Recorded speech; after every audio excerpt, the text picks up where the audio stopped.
감사 없는 마음은 지옥과 같다. 감사 없는 가정은 메마른 광야와 같은 것입니다.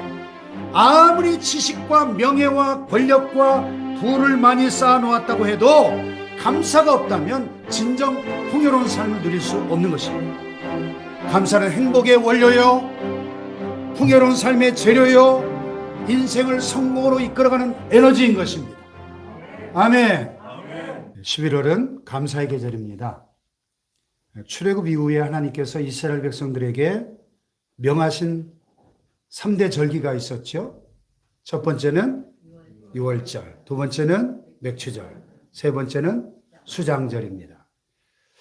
그런데 이 세 가지 절기의 공통점은 감사절이었다는 것입니다. 유월절은 뭘 감사하는 거죠? 애굽에서 해방된 것. 또 맥추절은요, 보리 추수, 첫 열매 주심에 대한 감사.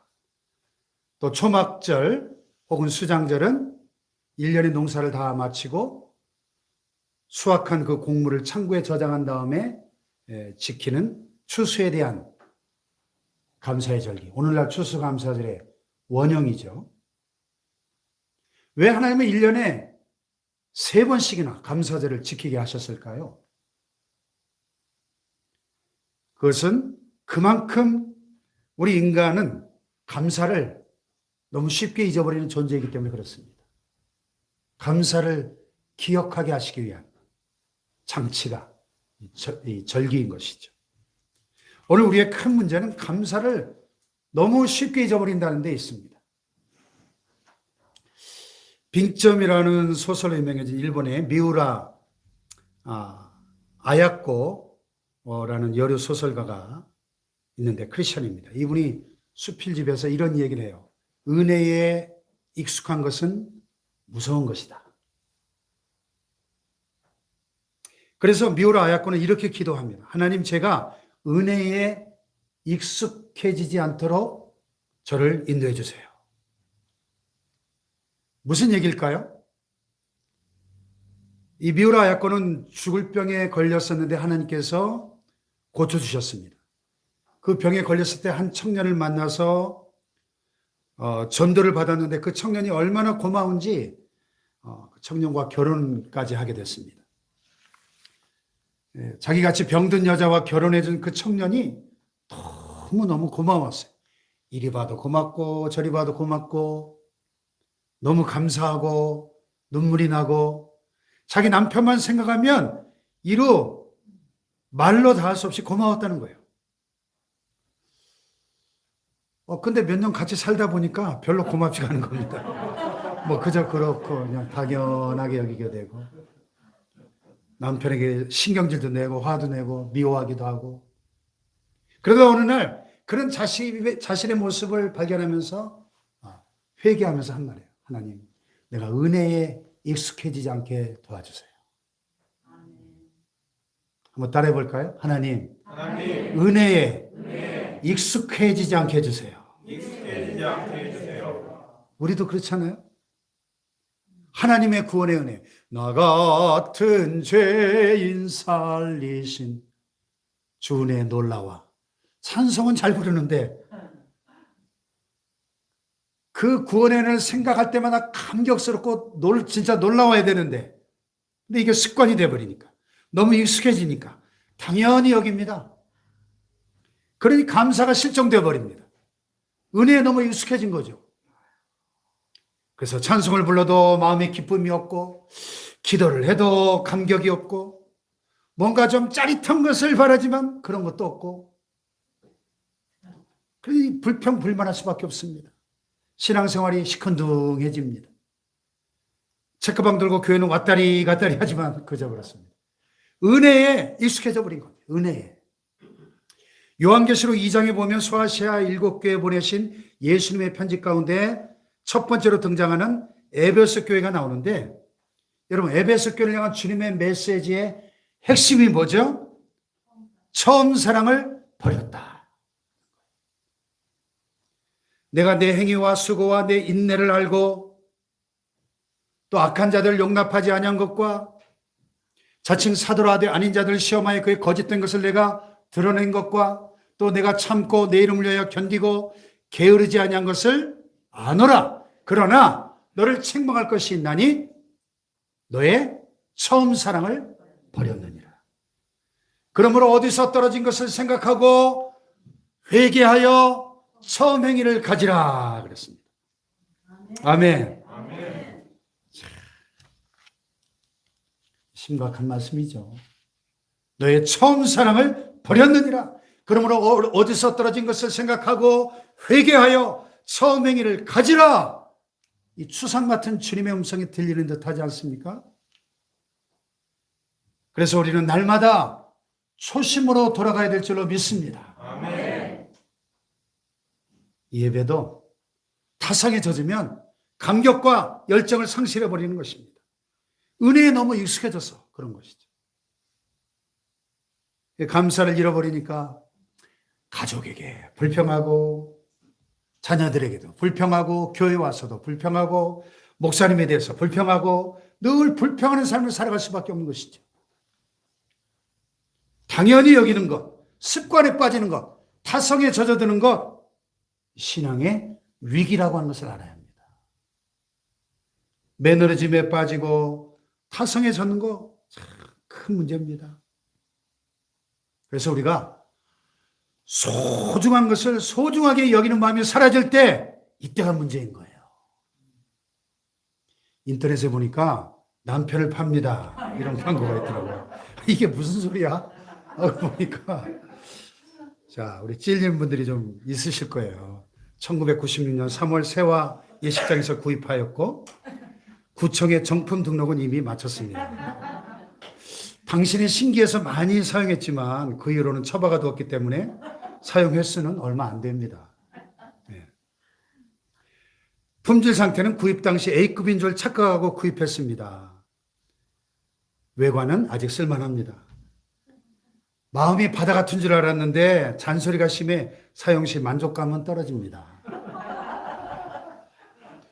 음식물 소비는 동급의 2배입니다. 진짜 찔리는 분들이 많은 것 같아요. 외형 및 디자인은 구입 당시 최상품이었습니다. 기럭지는 186cm라 박바국이나 사실 182cm 정도로 사료됩니다. 전체적 외관은 터프하나 재롱도 잘 부립니다. 무게는 구입 초 70kg 정도였으나 최근에는 엄청나게 무거워졌습니다. 한사코 체중계를 거부해서 정확한 무게는 잘 모르겠습니다.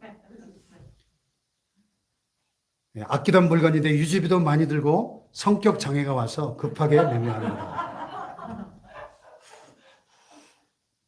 구입하시면 덤으로 각종 유흥주점 멤버십 카드와 아끼는 스팀 청소기, 유한락스 한 박스, 걸레 한 박스, 행주 한 박스를 무료로 드립니다. 참, 너무 재밌네요. 참, 우픈 현실이네요. 우픈 현실. 자, 이 이야기의 핵심은 신앙적으로 볼 때 남편이 얼마나 소중한 존재인지 모른다는 거예요. 남편을 그저 냉장고 하나 사는 것처럼 여긴다는데 문제가 있습니다. 여러분, 익숙해지면 가정의 소중함을 잊어버릴 수 있습니다. 에이, 이놈의 가정, 내가 여기 아니면 못 사는 줄 알아? 아니죠. 가정이 얼마나 소중한지는 가정을 잃어버려 보지 않으면 알 수가 없는 것이죠. 남편이 얼마나 소중한지는 남편을 잃어버려 보지 않은 사람 잘 모릅니다. 아내가 얼마나 소중한지 아내를 잃어버려 보지 않고는 모른다는 거죠. 엊그제 다니엘 기도회 넷째 날 강사님 변규숙 원장님 휠체어를 타고 나와가지고 결론적으로 건강의 소중함을 외치잖아요. 나는 이렇게 휠체어에 앉아서 내 스스로 할 수 있는 게 거의 없는데 여러분 사지가 멀쩡하고 이렇게 건강하게 살아가는 게 얼마나 감사한 일이고 소중한 일인지를 알아야 됩니다. 아멘. 사랑하는 자녀의 소중함, 교회의 소중함, 건강의 소중함, 늘 드릴 수 있는 이 예배의 소중함, 이런 것들 우리가 잊어버리고 살 때가 너무 많다는 거예요. 회복해야 될 줄로 믿습니다. 예. 이 인간의 마음이 가장 늙기 쉽고 황폐해지기 쉽다는 것입니다. 우리 마음이 황폐해지고 감사를 상실하면 불평이 나오고 원망이 나오고 짜증이 나오고 미움이 나오고 그래서 저주가 오는 것입니다. 모든 불행이 마음으로부터 시작되는 거예요. 그래서 잠언에 보니까 뭐라 그랬죠? 모든 지킬 만한 것보다 더욱 뭐를? 네, 마음을 지키라. 아멘. 아멘. 생명의 근원이 이에서 난다. 마음이 가장 중요합니다. 늘 감사하는 마음, 늘 기뻐하는 마음, 늘 소중히 여기는 마음을 가지고 서로를 대하시기를 축복합니다. 아멘. 우리가 이 감사의 계절에 하나님께서 베푸신 은혜를 기억하면서 잃어버린 감사를 회복함으로 우리 마음속에 풍성한 감사를 담아서 주님께 영광 돌리는 우리의 삶이 되기를 축복합니다. 아멘. 여러분 밀레의 만종 너무 유명한 불멸의 명화 잘 아시죠? 그런데 이 그림에는 충격적인 비하인드 스토리가 있어요. 밀레가 처음에 그린 이 만종이라는 그림은 우리가 지금 보는 이 현재 모습과는 많이 조금 달랐다 그래요. 자, 지평선이 바라다 보이는 넓은 들녘에 석양이 곱게 물드는 황혼 무렵에 한 초라한 농부 부부가 서로 마주 보면서 고개를 숙여서 기도를 드리고 있죠.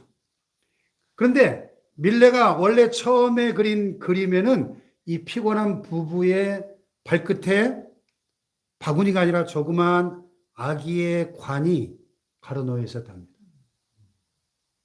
이 그림의 내용인즉슨 실화인데 이 불쌍한 젊은 부부가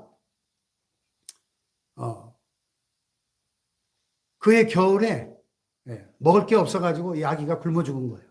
그래서 지금 아기의 관을 놓고 땅에 묻기 전에 기도하는 비통한 모습이었다는 거예요. 원래 그림이. 아기의 장례식. 밀레가 이 그림을 다 그린 다음에 선배에게 가져와서 보여주니까 선배가 이렇게 충고를 했다는 거예요. 아, 이 젊은 부부의 이 애틋한 사연, 아름다운 전원과 황혼, 그리고 경건한 기도 다 좋은데 관이 마음에 걸린다. 그 관 대신에 바구니를 그려놓으면 어떨까? 그래서 밀레가 그 선배의 충고를 받아들여 가지고 아기의 관을 바구니로 고쳐서 그려놓았다는 겁니다. 그랬더니 그 의미가 천배 만배로 살아난 거지. 전체적인 그림은 그대로인데 중간 하단에 있던 관 하나를 바구니로 고쳐서 그리니까 비통한 장례식이 황혼의 감사로 승화되면서 가정의 신성과 노동의 신성과 종교의 신성을 담아낸 불멸의 명화가 되었다는 것입니다. 아멘. 할렐루야. 아멘. 이와 같이 우리의 생이라고 하는 화면의 캔버스에다가 죽음과도 같고 관과도 같은 원망 불평 대신에 감사의 바구니를 그려놓을 수만 있다면 우리의 생애는 밀레의 만종처럼 불멸의 명화처럼 아름다운 삶이 될 줄로 믿습니다. 아멘.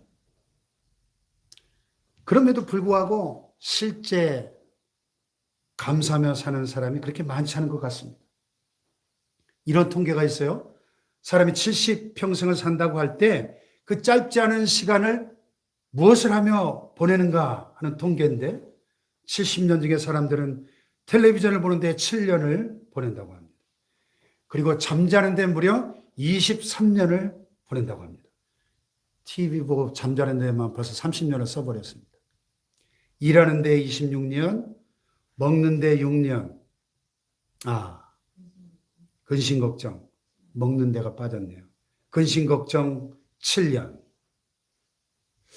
그렇다면 정작 기쁘고 행복하고 감사해서 웃는데 쓰는 시간은 몇 년이나 될 것 같습니다. 통계에 보면 몇 년이 아니라 고작 88일. 우리가 70평생을 사는 동안에 정말 행복하고 감사하고 기뻐서 웃는 시간이 88일밖에 안 된다는 거예요. 우리가 얼마나 잘못 살고 있는가를 이 통계가 증명하고 있지 않습니까? 도대체 어디에 문제가 있는 것일까? 세상이 본래 그래서 그런 것일까? 아니면 우리가 잘못해서 그런 것일까? 물론 이 세상에 우리가 항상 기뻐하고 웃으며 살 수 있는 세상이 아니기 때문이다. 이렇게 생각할 수도 있지만은 정말 우리가 사는 세상이 그렇게 70년 중에 88일밖에 기뻐할 수 없는 그런 세상일까요? 그렇지는 않은 것 같아요.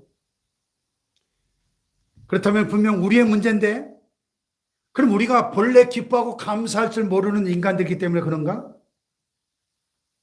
그렇지도 않은 것 같아요. 어린아이들이 평균 하루에 300번에서 500번을 웃는다고 합니다. 근데 어른이 되면 하루에 7번에서 15번 정도밖에 안 웃는데.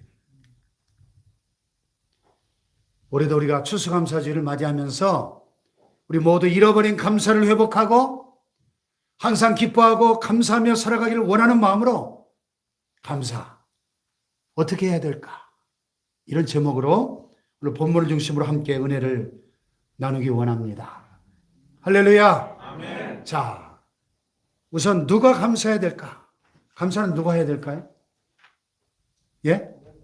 예. 감사는 사람이라면 누구나 해야 됩니다. 나는 돼지다. 그러면 감사 안 하셔도 돼요. 사람이라면. 왜? 하나님의 은혜 없이 살 수 있는 사람은 아무도 없기 때문에. 아멘입니까? 아멘. 오늘 본문에 보니까 온 땅이여 여호와께 노래할지어다. 1절에 또 만국의 족속들아 영광과 권능을 여호와께 돌릴지어다 그랬습니다.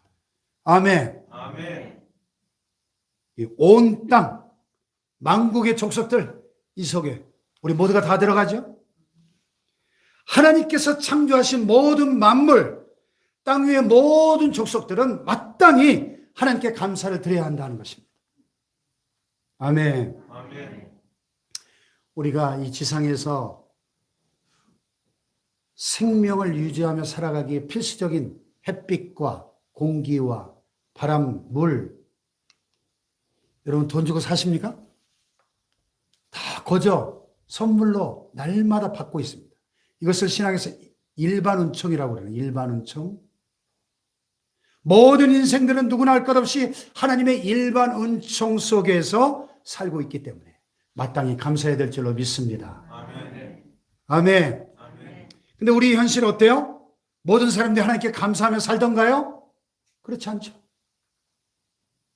감사하며 사는 사람이 너무 적습니다. 그래서 철학자 아리스토텔레스가 이런 말을 했어요. 인간의 마음 중에 가장 쉽게 늙는 부분이 있다면 그것은 곧 감사하는 마음이다.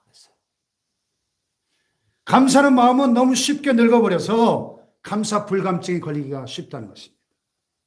그래서 현대인의 질병 중에 만연한 것 중에 하나가 감사 불감증입니다. 사람들이 도대체 감사할 줄 모르고 늘 원망 불평하면서 삽니다. 욕구 불만이 가득합니다. 항상 만족하지 못하는 소유욕의 노예가 되어 있습니다.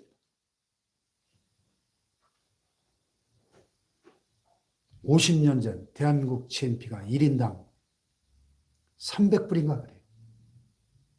지금은요, 50년 지난 지금은요, 1인당 3만 불이 넘었죠. 우리가 50년 전보다 100배로 잘 살아요, 대한민국.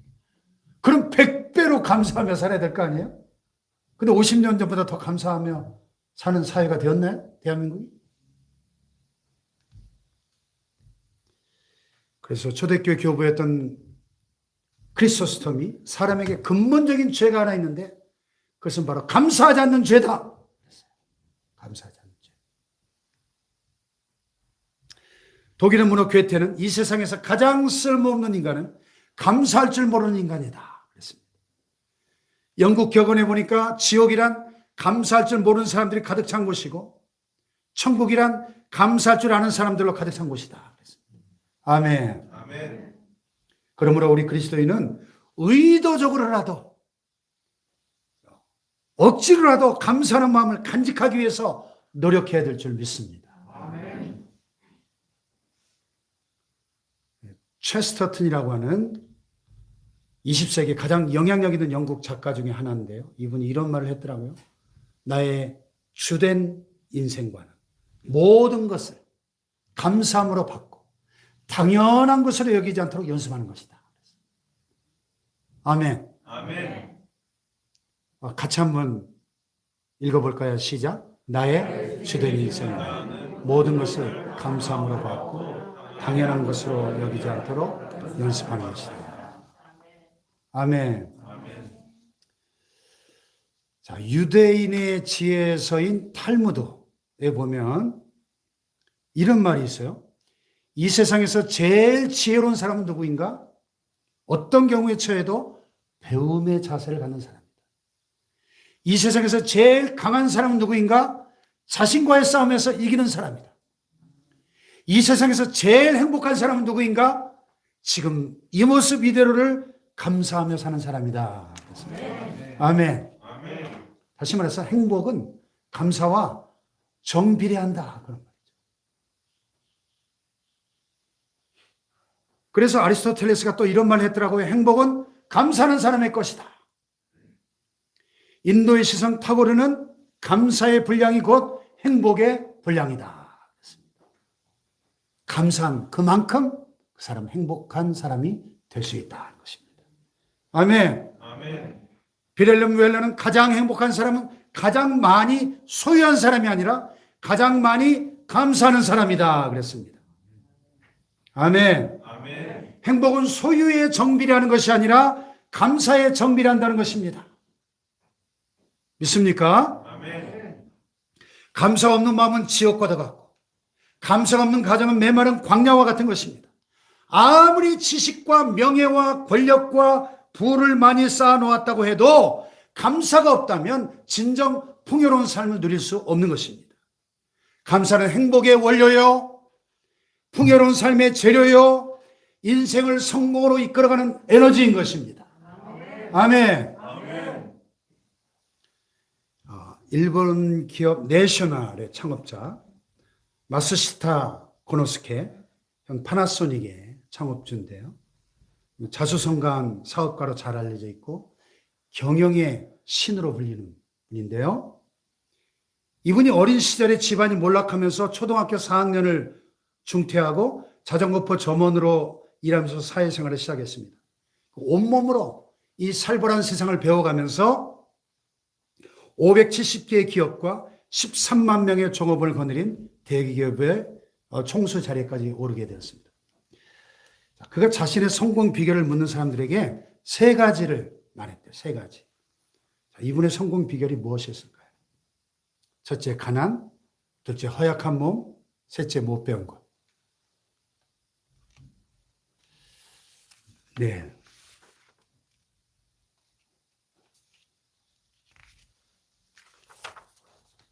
아니, 가난과 허약한 몸과 못 배운 것이 성공의 비결이라고요? 그런 이것들을 불평의 조건으로 받아들인 것이 아니라 감사의 조건으로 받아들였다고 합니다. 이분이 신실한 장로교 크리스천이었는데 가난 때문에 부지런히 남보다 더 일했고 몸이 약하니까 건강의 소중함을 알아 몸을 아꼈고 못 배웠기 때문에 세상 모든 사람을 나의 스승으로 만들어서 배우는 데 노력했다는 겁니다. 아멘.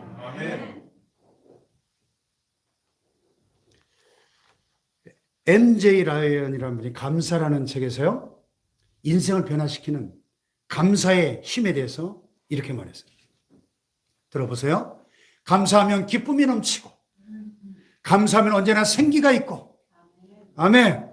감사하면 우울증이 치유되며, 감사하면 건강해지고, 감사하면 걱정 근심이 없어지며, 감사하면 매력적인 사람이 되고, 감사하면 고통과 분노가 사라지며, 감사하면 부족함을 받아들일 수 있고, 감사하면 공허하지 않으며, 감사하면 지금 이 순간이 소중하게 되고, 감사하면 상처받더라도 사랑하며, 감사하면 무엇이든 나눠주고 싶고, 감사하면 모든 생명체와 교감할 수 있으며, 감사하면 평범한 일상도 은총으로 받아들인다. 할렐루야. 감사가 능력인 거예요. 여러분, 감사에는 실제적인 치료의 능력도 있습니다. 미국의 실업가 중에 스탠리 텐 박사라는 분이 있는데 이분이 회사를 세우고 돈을 아주 많이 벌었습니다. 근데 1976년도에 갑자기 병이 찾아왔습니다. 병원에 가서 진단을 받아보니까 척추암 3기. 당시 의료 기술로 이 척추암 암세포이라는 병을 치료할 수 있는 방법도 없고 약도 없었습니다. 이제 이 사람은 뭐 살았으나 죽은 거죠. 산송장입니다. 그래서 몇 달 후에 죽었으려니 했더니 웬걸 자리를 툭툭 털고 이 사람이 일어났어요. 어떻게 회복되었습니까? 비결이 뭡니까? 그랬더니 이분이 다른 거 없고요. 하나님 앞에 열심히 감사했습니다. 살아온 나를 감사하고 지금까지 살 수 있었음을 감사하고 병 주신 것에 감사하고 죽어도 감사하고 살아도 감사합니다. 오직 하나님 앞에 감사할 것밖에 없습니다. 하루에 막 수십 번, 수백 번씩 하나님 앞에 감사를 올렸답니다. 그랬더니 암세포가 날마다 줄어들고 새로운 신선한 세포가 생겨나기 시작했습니다. 감사하는 삶 속에 암세포가 완전히 없어져가지고 건강을 회복하고 하나님 앞에 영광을 돌린 겁니다. 할렐루야. 여러분, 감사에는 치료의 능력이 있는 것입니다. 그래서 요즘 치료요법 가운데 실제로 땡큐 테라피, 감사요법이 있더라고요. 인터넷에 쳐보세요. 돈 베이크라는 하는 분이 감사요법이라는 책에서 이렇게 주장하고 있어요. 이 감사요법은 완벽한 치료제다. 여기는 부작용이 없다. 돈도 들지 않는다. 식전 식후 따지지 않고 아무 때나 먹을 수 있다. 얼마나 쉬워요. 땡큐 테라피, 감사요법입니다. 감사치료요법. 어떤 질병이든 사업의 문제든 내적인 문제든 하나님 앞에 이 감사요법으로 치료받지 못할 것이 없다는 거예요. 할렐루야. 따라합시다. 감사는 능력이다. 감사는 기적을 일으킨다. 믿습니까? 네. 자, 그 다음에 두 번째로, 그러면 우리가 감사가 이렇게 좋은 건 알겠는데 뭘 감사해야 되죠? 뭘? 성경은 우리가 너무나 잘 아는 데살로니가후서 5장 18절, 우리가 딱 입구에 붙어 있죠. 액자에 항상 기뻐하라, 쉬지 말고 기도하라, 범사에 감사하라. In everything give thanks. Give thanks in all circumstances. 영어 성경에 보면 모든 것에 감사하라. 모든 상황 속에 감사하라. 아멘. 정말 여러분 모든 일에 감사하고 계세요? 성경이 우리에게 명령하고 있어. 명령형이죠. 범사에 감사하라. 자, 그런데요, 이 범사에 감사란 말이 나왔으니까 이분 리스트를 한번 보여드릴게요. 예. 하워드 크라인베리라고 하는 분이 웰빙 참사리에서요, 우리가 일상의 삶 속에 누릴 수 있는, 즐길 수 있는 사소한 기쁨의 리스트를 쫙 이렇게 적고 있어요. 감사의 제목이 될 수 있는 리스트 한번 보실래요? 얼마나 많은가? 일기 쓰기, 잡초 뽑기, 악기 연주하기, 구름 바라보기, 녹차 마시기, 친구에게 연락하기, 좋아하는 음악 듣기, 비 오는 소리 듣기, 석양 바라보기, 낚시하기, 정원 가꾸기, 어린아이 웃는 소리 듣기, 모래사장 뛰어다니기, 깨끗이 청소하기, 강아지 쓰다듬기, 아침 일찍 일어나 침묵에 귀 기울이기, 활기차게 걷기, 재미있는 영화 보기. 이 리스트가 끝없이 이어집니다. 한번 같이 읽어볼까요? 시작. 자신의 장점 적어보기, 친구의 장점 적어보기, 일출 보기, 자신에게 미소 짓기, 외식하기, 아이 안아주기, 촛불을 켜고 식사하기, 평화를 위해 뭔가 하기, 난로가에 앉기, 채소 요리하기, 심호흡하기, 상상의 나를 펴기, 서로 안마기, 좋은 노래 부르기, 뜨거운 물에 몸담기, 묵상하기, 은밀하게 친절 베풀기, 희망과 사랑이 넘치는 글을 읽기, 낮잠 자기, 맨발로 풀이걷기. 이 리스트가 끝도 없어요. 시작. 스트레칭하기, 외로운 이들에게 전화하기, 자신과 타인을 용서하기, 주말을 아름다운 곳에 보내기, 노젓기, 보트 타고 나가기, 새로운 아이디어 만들기, 연 날리기, 어린아이 달래기, 사랑하기, 동물원 가기, 활기차게 산책하기, 친구 안아주기, 자전거 여행하기, 롤러스케이트 타기, 캠핑하기, 꽃냄새 맡기, 나무 심기, 아픈 친구 병문안 가기 등등. 여러분 어떻습니까? 만약에 우리가 이런 사소한 일들로 인해서 진정 감사할 수 있다면 얼마나 행복한 사람들이 되겠습니까? 아멘. 그런데요, 여기서 끝나는 게 아니라 당연한 때 당연한 일로 감사하는 건 누구나 할 수 있죠. 그러나 때로는 전혀 감사할 수 없을 때에도 감사하지 않은 일로도 감사하는 일들도 있더라고요. 예? 성경에 보면 다니엘의 세 친구, 풀무불 속에 던져질 그 무시무시한 죽음의 위험 앞에서도 뭐라 그랬죠? 그리 아니하실지라도 그 풀무불 속에서 건져주시지 않으실지라도 감사합니다. 이야. 또 다니엘이 어때요? 사자굴 속에 던져질 수 있는 죽음의 위험 앞에서 하루 3번씩 무릎을 꿇고 하나님께 감사하였더라. 할렐루야. 또 구약에 호박국하고 비슷한 이름을 가진 선지자가 있어요. 누구죠? 하박국. 뭐라고 감사했죠? 비록 무화과나무가 무성하지 못하고 포도나무에 열매가 없고 감람나무에 소출이 없고 밭에 먹을 게 없고 우리의 양이 없고 외양간에 소가 없을지라도 나는 여호와로 인하여 기뻐하고 즐거워하리로다. 나의 구원의 하나님께 감사하리로다. 할렐루야. 위대한 감사죠. 여러분, 성경의 인물들만 그런 게 아니에요. 오늘 이 시대도 얼마든지 이렇게 환경을 초월한 절대적 감사 생활 하시는 분들이 많이 있습니다. 저 다니엘 기도에 강사로 나오신 분들 보세요. 다 그런 분들만 나오잖아요. 네?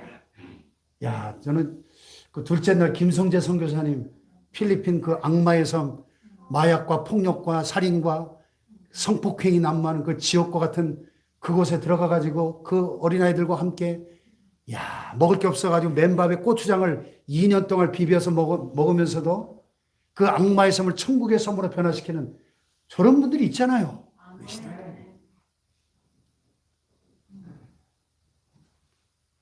이지선 자매, 제가 여러 번 소개해드렸어요. 자동차 사고로 이렇게 원래 아리따고 예뻤던 아가씨가 저렇게 온몸에 전신 3도 화상을 입고, 그런데 자, 이 자매의 고백을 한번 들어보세요. 저는 짧아진 8개의 손가락을 쓰면서 사람에게 손톱이 얼마나 중요한 것인지 알게 되었고 1인 10역을 해내는 엄지손가락으로 생활하고 글을 쓰면서 엄지손가락을 온전히 남겨주신 하나님께 감사했습니다. 눈썹이 없이 무엇이든 여과 없이 눈으로 들어가는 걸 경험하면서 사람에게 이 작은 눈썹마저 얼마나 필요한 것인지 알았고 막대기 같아져 버린 오른팔을 쓰면서 왜 하나님이 관절이 모두 구부러지도록 만드셨는지 손이 귀까지 닿는 게 얼마나 중요한 일인지 깨달았습니다. 여러분 손이 귀까지 닿는 거 감사해 본 적 있어요? 손이 이렇게 자연스럽게 귀 잡을 수 있잖아요. 근데 이게 안 구부러지면 잡을 수 있을까요? 막대기 같이 되면 못 잡잖아요. 이야. 온전치 못한 귓바퀴 덕분에 귓바퀴라는 게 귀에 물이 들어가지 않도록 하나님이 정교하게 만들어주신 거라는 사실을 알게 되었고 잠시이지만 다리에서 피부를 많이 떼어내 절뚝절뚝 걸으면서는 다리가 불편한 이들에게 걷는다는 일 자체가 얼마나 힘든 것인지 느낄 수 있었습니다. 무엇보다도 건강한 피부가 얼마나 많은 기능을 하는지 껍데기일 뿐 별것 아니라고 생각했던 피부가 우리에게 얼마나 소중한 것인지 알게 되었습니다. 그나마 남겨주신 피부들이 건강하게 움직이는 것에 감사했고 하나님 우리 몸을 얼마나 정교하게 세심한 계획 아래 만드셨는지 온몸으로 체험했습니다. 그리고 감히 내 작은 고통 중에 예수님의 십자가 고통을 100만 문지 1이나마 공감할 수 있었고 너무나 비천한 사람으로 때로는 죄인으로 얼굴도 이름도 없는 초라한 사람으로 대접받는 그 기분 또한 알 수 있었습니다. 그 누구도 그 어떤 삶에서도 죽는 게 낫다는 판단은 옳지 않습니다. 힘겹게 살아가는 우리 장애인들의 인생을 뿌리채 흔들어 놓는 그런 생각, 그런 말은 옳지 않습니다. 분명히 틀렸다고 말하고 싶습니다. 추운 겨울날 아무런 희망 없이 길 위에 꼬꾸라져 잠을 청하는 노숙자도 평생 코와 입이 아닌 목에 인공적으로 뚫어놓은 구멍으로 숨을 쉬어야 하는 사람도 아무도 보는 이 없이 자라나는 이름 모를 들풀도 하나님이 생명을 허락하신 이상 그 생명은 충분히 귀중하고 존중받아야 할 삶입니다. 저러고도 살 수 있을까? 네, 이러고도 삽니다. 몸은 이렇지만 누구보다 건강한 마음임을 자부하며 이런 몸이라도 부끄러운 마음을 품지 않게 해주신 하나님을 찬양하며 이런 몸이라도 사랑하고 써주시려는 하나님의 계획에 감사드리며 저는 이렇게 삽니다. 누구보다 행복하게 살고 있습니다. 지금 한동대 교수로 지금 사역하고 있습니다. 여러분 이런 감사를 우리가 배워야 하지 않을까요? 아멘. 근데 오늘 본문이 특별히 가르쳐주는 감사는 두 가지인데요. 우리가 감사해야 할 중요한 두 가지는 하나님의 창조와 구원입니다. 다 같이 창조와 구원. 먼저 창조의 은혜에 감사해야 한다고 오늘 5절에 보면 말씀합니다. 만국의 모든 신들은 우상들이요 여호와께서는 하늘을 지으셨음이로다. 이 고백처럼 우리는 천지를 창조하신 하나님, 우리를 창조하시고 우리에게 생명을 주신 하나님께 감사드려야 할 줄로 믿습니다. 아멘. 다음으로 구원의 은혜에 감사해야 돼요. 2절에 보니까 여호와께 노래하며 그 이름을 송축하며 그 구원을 날마다 전파할지어다. 아멘. 할렐루야. 아멘. 자, 우리가 어떤 일에 무엇을 감사해야 할까요? 풍년 주신 거? 장사 잘 되는 거? 대학에 합격하는 거? 취직되는 거? 진급되는 거? 물론 다 감사할 일이죠. 그러나 성경은 그런 감사는 이방인들도 하나님 모르는 이방인들도 다 할 줄 안다 그랬어요. 우리는 무엇보다 죄사함 받고 구원받은 일에 감사드려야 될 줄로 믿습니다. 아멘. 하나님의 구원, 그 하나님의 기이한 행적, 영원히 지옥에 떨어져 마땅한 죄인을 불쌍히 여기시고 천국 백성, 하나님의 자녀 삼으신 구원의 은혜에 감사해야 될 줄로 믿습니다. 아멘. 할렐루야. 아멘. 자, 결론적으로 우리가 그러면 어떻게 감사해야 될까? 감사의 마음은 반드시 밖으로 표출되어야 됩니다. 어떻게 표현해야 될까요? 오늘 본문이 우리에게 그 세 가지 방법을 알려줍니다. 첫째는 노래함으로. 다 같이 노래함으로. 새 노래로 여호와께 노래하라. 새 노래로. 묵은 노래가 아니고 새 노래로. 늘 새 은혜를 받고 새 노래로 감사하라는 것입니다. 할렐루야. 주석에 보니까 이 구절을 이렇게 해설하고 있더라고요. 여기서 새 노래는 새로 지은 노래라는 뜻보다는 날로 새롭게 북받쳐 오르는 노래, 다음 없이 늘 새로운 노래를 뜻한다. 우리를 향하신 하나님의 관심과 사랑이 끊임이 없고 아침마다 새롭듯이 저 아침마다 새롭게 떠오르는 태양처럼 우리를 향하신 하나님의 자비와 긍휼이 아침마다 새롭다고 예레미야는 고백했지 않습니까? 하나님께 대한 찬양도 그렇게 늘 새로워야 한다는 의미입니다. 아멘. 아멘. 두 번째는 전도함으로 감사하라. 2절에 그의 구원을 날마다 전파할지어다. 우리는 하나님께서 베푸신 일들을 널리 알리는 일, 곧 전도하는 것이 하나님께 감사드리는 가장 좋은 방법 가운데 하나라는 것을 알아야 됩니다. 생명을 버리시기까지 나를 사랑하신 주님의 은혜를 안다면 우리가 이번 행복축제에 우리가 최선을 다해서 한 영혼이라도 꼭 인도해서 감사의 제물로 바칠 수 있기를 바랍니다. 그런 마음을 가지고 제가 정성껏 이거 어제 이거 만드느라고 좀 오래 걸렸는데 초청장 이거 이 재질이 그냥 싸구려가 아니죠? 비싼 겁니다. 이거 하나에 2,000원짜리예요. 이게 땡큐 카드 사가지고 제가 일일이 칼라 프린터로 이렇게 제작해서 정성스럽게 만들었어요. 한 영혼이라도 꼭 주님께로 인도하는 행복 축제가 되기를 축복합니다. 아멘. 세 번째는 예물을 드림으로. 다 같이 예물을 드림으로. 8절에 보니까 예물을 들고 그의 궁정에 들어갈지어다. 9절에도 아름답고 거룩한 것으로 여호와께 예배할지어다. 감사는 입술로만 해서는 안 되고 또 기도로만 그쳐서도 안 되고 출애굽기 23장에서 하나님이 절기를 명령하실 때 빈손으로 내 앞에 나오지 말라 그랬어요. 하나님께 예물을 드릴 때 또 힘대로 드릴 뿐만 아니라 힘에 지나도록 자원해서 드려라 그랬어요. 왜 그럴까요? 하나님 뭐가 부족해서 그럴까요? 하나님 욕심 많은 탐욕스러운 분이기 때문에 그렇습니까? 하나님은 즐겨내는 자를 사랑하시고 적게 심는 자는 적게 거두고 많이 심는 자는 많이 거두게 하는 원리 때문입니다. 우리에게 복 주시려고 예물을 드리라고 말씀하십니다. 할렐루야. 아멘. 말씀 마치려고 합니다. 참 국가적으로 어려운 때고 참 이태원 참사로 많은 분들의 마음의 슬픔이 가득한 때고 북한에서는 날마다 미사일을 쏘아대고 전쟁 도발을 하고 있고 또 경제는 너무너무 심각한 위기 상황으로 가고 있는 이 도저히 감사라는 말이 입에서 잘 나오지 않는 그런 때이지만 오늘 말씀처럼 감사만이 이 모든 역경을 이겨내는 원동력인 것을 믿고 믿음으로 감사를 회복할 수 있기를 축복합니다. 아멘. 할렐루야. 아멘. 여러분의 감사가 여러분의 믿음입니다. 믿음과 감사는 정비례하는 거예요. 큰 믿음은 크게 감사합니다. 작은 믿음은 작게 감사합니다. 믿음이 없으면 감사도 없습니다. 원망 불평하는 것은 믿음 없음의 표시입니다. 감사는 믿음의 표현입니다. 여러분. 할렐루야. 성령 충만은 감사 충만입니다. 이번 추수감사절을 맞이하면서 믿음 충만, 성령 충만, 감사 충만한 추수감사절 되시길 주님의 이름으로 축복합니다. 아멘. 축복합니다.